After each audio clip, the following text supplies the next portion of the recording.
Oke, halo semuanya. Saya akan membahas terkait topik manajemen keuangan pada pertemuan keempat terkait option.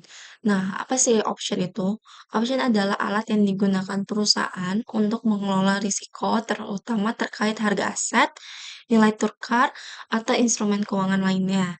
Nah, option bisa juga dibilang kontrak keuangan yang memberikan hak tetapi bukan kewajiban kepada pemegang untuk membeli atau menjual suatu aset pada harga tertentu dalam periode waktu tertentu. Nah, ini tuh berbeda dengan kontrak lain seperti forward, future, atau option, karena memberikan fleksibilitas karena pemegangnya bisa memilih untuk mengeksekusinya atau tidak sesuai dengan kondisi pasar tertentu. Nah, ada 2 option jenis nih, terkait yang pertama itu terkait call option, yaitu memberikan hak untuk memberi aset pada harga tertentu yang disebut strike price, dan yang kedua itu, terkait put option atau memberikan hak untuk menjual aset pada harga tertentu.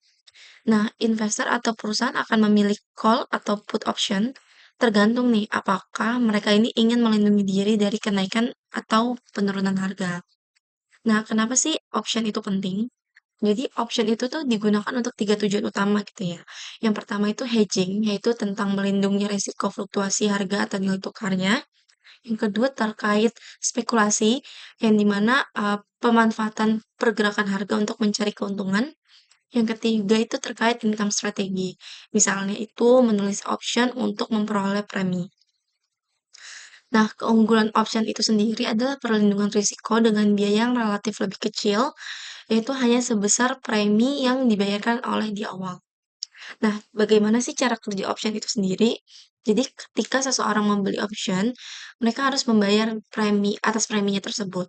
Nah, jika pada saat jatuh tempo harga pasar lebih menguntungkan dari strike price, maka option dapat dieksekusi.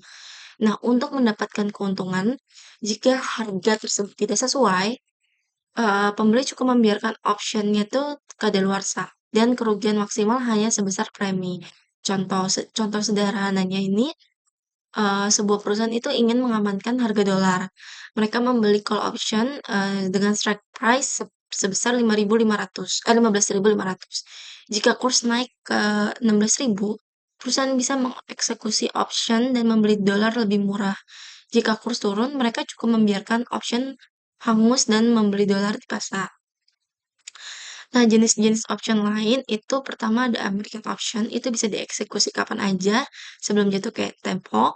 European option hanya bisa dieksekusi pada tanggal jatuh tempo, dan terakhir itu exotic option-nya itu memiliki struktur lebih kompleks, misalnya barrier option. Baik, terima kasih.